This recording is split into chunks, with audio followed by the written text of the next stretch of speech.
Hi there, boys and girls.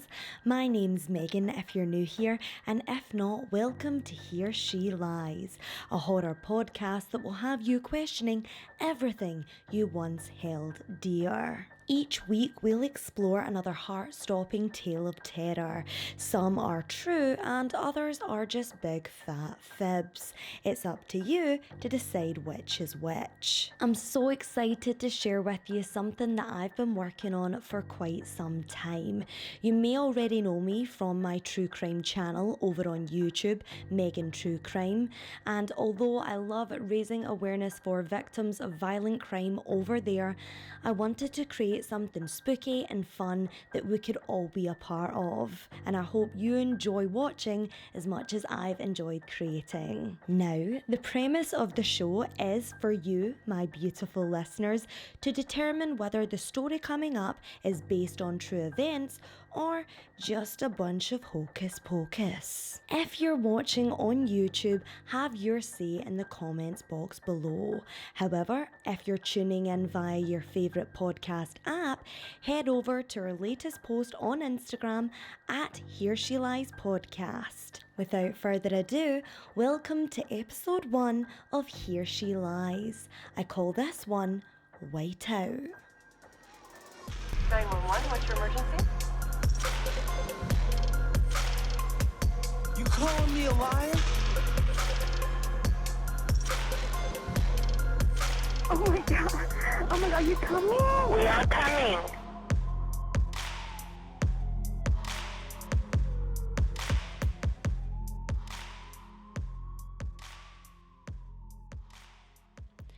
As someone who recently got married, I cannot tell you how excited my husband and I are to finally get away on our honeymoon. Everyone's post-wedding celebrations look different these days, and how they choose to spend that special vacation can vary. Some like to sip margaritas at a 5-star all-inclusive resort, whilst others like to go camping in the Catskills, sleeping bags and insect repellent at the ready. However, Shane and Grace Langley, a young newly married couple from upstate New York, had their own unique idea. The pair had matched on dating app Bumble 5 years earlier, and one of the things they'd instantly connected on was their love of Christmas. Shane had been born into a big Catholic family, and the festive season had always been his late mother's favourite holiday. Since she passed away, he and his 4 siblings made a conscious effort to continue on with her traditions. If asked, Shane would always say they did it for their dad, but truth be told, they all secretly loved it too. Grace's childhood, on the other hand, hadn't been as traditional. She'd been brought up in the foster care system, and although she'd lived with many families over the 14 years she spent in care, it was never quite the same. She secretly longed for a traditional family Christmas, with a real tree, personalised stockings that hung over the fireplace, and homemade gingerbread cookies. I mean, Grace had never even tried eggnog before, but she was certain she would like it. The year they started dating, both Shane and Grace fell for each other over the Christmas holidays. Grace saw how close the Langleys were and how they put their whole hearts into making the holidays special for one another. They carried with them this undeniable warmth, something her foster families had always sorely lacked. Shane's reasons were different but equally as touching. Grace's enthusiasm for every new experience was more than charming. She looked at all of their old festive rituals with a rare childlike wonder that he hadn't witnessed in anyone before. Well, except for with his mum. Grace would never tire of baking with his youngest sister, who was a disaster in the kitchen, to put it nicely. She'd never grumble when his father insisted they all go to midnight mass as a team, and when she would beat everyone at Clue, she did this hilarious victory dance that was somewhere between MC Hammer and the Carlton dance from Fresh Prince. The phrase two halves of one whole seems a touch cliche, but they really were the perfect fit. And of course, whilst no relationship is perfect, theirs was pretty damn close. Over the course of their 2-year engagement, the topic of the big honeymoon had come up many a time, with Grace lobbying for a cosy cabin in the middle of nowhere every step of the way. Shane was initially hoping that they would be travelling to a more tropical climate, but when he saw the way Grace's face lit up when looking at this old shabby rental on Airbnb, he knew that she'd won that battle. The trip was booked for the weekend of December 20th, 2019, and after all the stress of wedding planning, the newlyweds could not wait to escape to the country for a bit of rest and recuperation. The plan was to spend 4 nights in this cute little lodge near White Mountain National Forest, then head up to Shane's dad's house early on the 24th, just in time for the festivities. It sounded perfect, but as we all know, there's no such thing as perfect. It was already nearing 4 p.m. when they pulled up in Grace's silver Jeep Cherokee. The dirt road leading to the cabin had been thick with snow, and it was obvious that it hadn't seen a salt truck in a very long time. Thank goodness Shane heeded the Airbnb host's warnings and put new chains on their tyres. God only knows if they would have made it there in one piece otherwise. As he grabbed their bags from the boot of the car, Grace hopped down from the passenger seat onto the untouched fresh powder below. She looked around, taking it all in, although there wasn't actually much to see. Everything was as described by the owner, nothing but trees and an outdoor hot tub. Their nearest neighbour was about a 20-minute walk away. It was exactly what they needed. Walking up the slippery porch steps flanked by 2 huge oak beams on either side, Shane was overcome with this heavy feeling of dread, although he had no idea why. He pushed it to the back of his mind and looked over at his new bride. She was so excited. He could tell because her gentle walk had now turned into a light skip. He knew that a visit from happy dancing Grace was right around the corner, and in that moment, Shane dropped their bags and swept a startled Grace up in his arms. Squirming, she asked him, "What are you doing, weirdo?" He replied, "Carrying you over the threshold, weirdo." She decided to play along. It was their honeymoon after all, and didn't mind being held by her new husband one little bit. When they stepped inside, the interior was even more idyllic than Grace had pictured it. Shane was equally as impressed by the ice bucket filled with cold beers situated on the maple coffee table. The next few hours were spent unpacking and getting situated with the log cabin and its surroundings. The host had graciously called to give them a heads up that a large snowstorm was on its way and urged Shane and Grace to help themselves to anything in the pantry. The house was incredible and an absolute bargain considering what they'd paid for it. From the wood-burning fireplace to the large luxurious brown leather sofas in front of the gigantic flat-screen TV, this place was a dream come true for any young couple just looking to get away from it all. Each of the personal touches didn't go unnoticed either. The Airbnb host had lovingly decorated the whole place for Christmas, which of course was right up Grace's street. After a dinner that mostly consisted of wine and cheese, the new Mr. and Mrs. Langley snuggled up on the couch to watch one of Grace's favourite films, The Holiday. She'd always say that it had such a great storyline, better than your typical Christmas movie. But Shane was certain she just wanted an excuse to stay at Jude Law for an hour and a half. Sometime after 11 p.m, and just as Kate Winslet was reaching the dramatic climax of her big speech, Grace witnessed a shadow swiftly pass by the window outside. It was then followed by a loud knock at the front door. For a second, they both sat there completely silent. Shane moved to get up, and Grace promptly gripped his forearm, forcing him back down. "What do you think you're doing?" she whispered. He pointed towards the door, confused by the look of sheer terror that was now etched on his new bride's face. At first, he couldn't understand why she was so on edge, and then he remembered their surroundings. The cabin was miles from any form of main road, and the only neighbour lived over a mile away. Too far a walk in this weather. Grace never took her eyes off of the door. Who could it be at this hour? And what did they want? She looked up at Shane, who wasn't quite matching her nervous energy. Typical. It was something she'd picked up on during their 5-year courtship. Maybe it was their differing backgrounds or something else, but she always found him to be a tad naive. He always saw the best in people and would help out anybody who was in need, even if they didn't deserve it. This wasn't how Grace operated at all.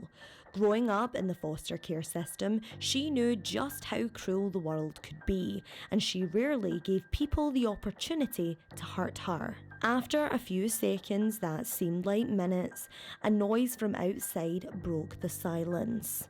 It was clearly a man's voice, but it was hard to hear what he was saying with the blizzard raging on outside. All they could decipher from the muffled yells were the words, "I need help." And with that, Shane rose from the leather sofa once again. "Shane, don't you dare," Grace hissed through gritted teeth. But his hand was already reaching for the brass doorknob. His family had been camping around these parts for decades, and his father had raised him to respect the rules of the mountain. One of those rules was that no matter the circumstances, if someone comes to your home in the midst of a storm looking for shelter, you let them in. Obviously, whoever came up with that had never watched an episode of CSI. This stellar piece of fatherly advice is exactly what prompted Shane Langley to allow a stranger into their home that night. Grace sat in disbelief, frozen in the corner of the room as a large, stocky man dressed in a mixture of camouflage prints stomped his snow-covered boots on the welcome mat. The irony of that wasn't lost on Grace, because in her mind, this person was very much not a welcome guest. Shane shook his hand, introducing himself, whilst the man dropped his backpack onto the floor with a thud. The sound sent a shiver through Grace's spine. He looked normal enough, but she'd watched too many true crime shows to be fooled by someone's seemingly harmless appearance. Shane did most of the talking, offering the man a cup of coffee and some dry clothes. Grace had to stifle a laugh because this guy had to at least be 5 inches taller than her husband, who was also built like a beanpole. He politely refused looking Shane up and down, the same thought probably in his mind too. After chugging a mug full of coffee, the stranger then excused himself to the bathroom, taking his bag with him. Grace took this opportunity of privacy to berate her husband for opening the door and potentially putting them in danger. He apologised but explained that out here it's like an unspoken agreement between the locals to offer shelter to anyone in need. Who knows if he would have survived the walk to the next house. Grace rolled her eyes in reluctant agreeance, but the discussion was far from over, and as soon as their visitor emerged from the toilet dressed in a spare change of clothes, Grace went into full detective mode. She leaned forward, trying to establish eye contact with the man, but he continued to look out of the window to her left. Fishy, she thought, as she began asking him an onslaught of questions. Where are you from? Where were you headed when the storm hit? Do you have family in the area? But each answer was more vague than the one before. Grace knew absolutely nothing about the man sitting in front of her, and she didn't like that one little bit. Around midnight, Shane led the man to a bedroom at the back of the lodge. The storm hadn't yet subsided, and there was no way the man would find his way back in such awful visibility. Shane padded down the hallway after their unwanted guest was finally settled in and ready to rest. He could sense Grace's unease, and although he didn't regret helping the stranger, he felt bad that it had ruined the first night of their long-awaited honeymoon. The young couple stayed up for a few more hours before heading to the master bedroom just off of the small kitchenette. Shane fell asleep quickly, a talent that had irritated Grace over the years. It didn't matter where he was or what was going on around him, Shane Langley could get a good night's sleep just about anywhere. His wife, however, wasn't as fortunate, and as she lay under the tartan duvet wide awake, her mind wandered to thoughts of their impromptu house guest. She wondered if he had a wife or kids himself, if there would be anyone out looking for him. In that moment, she felt a pang of sympathy for the nameless stranger, imagining he had perished in the storm with no one back at home to even notice that he was gone. Maybe she'd been too harsh. After all, only a few hours before they'd received that call from the cabin owner about the incoming blizzard, Shane had offered to go out to fetch some firewood. However, the snow was getting quite heavy, so he decided not to. That could have easily been her husband out there freezing cold and searching for a place to wait out the worst of it. Maybe this guy wasn't the horror movie villain she'd made him out to be. But just as that thought crossed her mind, she was startled by a loud slam coming from the living room. For a second, she just lay there completely still, staring at the door, listening for any sign of movement outside. Her eyes flickered towards Shane, still passed out next to her in bed. She kicked him, trying to remain as calm and quiet as possible. He, of course, never got the memo and made a huge song and dance about having just been woken up from a really great dream. She tried shushing him, but it made no difference. If there was someone or something on the other side of that door, it would have heard him loud and clear. Shane assumed it was one of two things. One, a bad dream she'd mistaken for reality, or two, their visitor had woken up in the middle of the night and was now making a racket. Either way, he decided to go check it out, if anything, to put Grace at ease and to allow him to get back to that incredible dream. However, as Shane slowly opened their bedroom door, an icy breeze flowed towards them.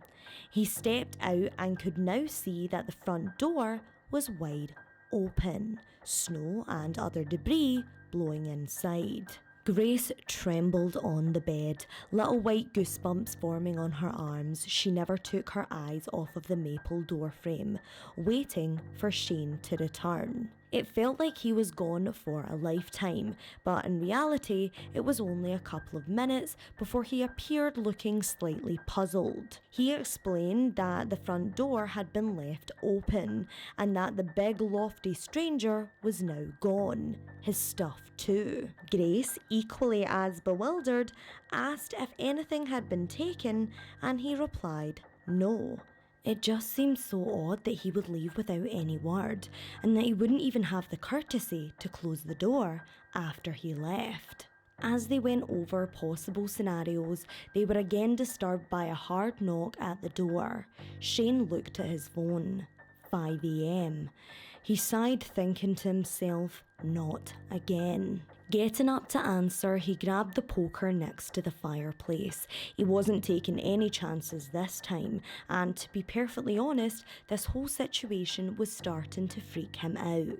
Grace followed close behind, tiptoeing after him, not wanting to be left anywhere in that house by herself. The two gasped simultaneously as Shane pulled the heavy door towards them. Standing there on the porch, which was now thick with fresh powder, was a police officer.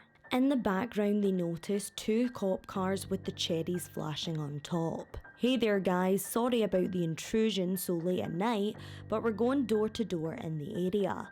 Have you had any unexpected visitors this evening? The officer was looking over Shane's shoulder into the house whilst he spoke.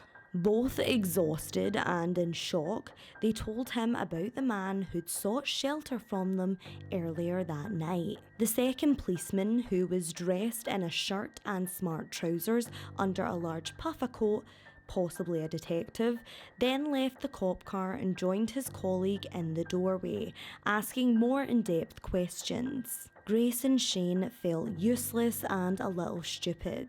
They didn't have much to offer in the way of information because they each knew practically nothing about the guy who'd been sleeping down the hall from them just a few hours before. As one of the investigators slipped a used coffee mug into a clear evidence bag, the newlyweds couldn't help but wonder what this was all about. Grace, a self-professed true crime junkie, knew well enough to know that the police didn't normally waste time collecting DNA for petty offences.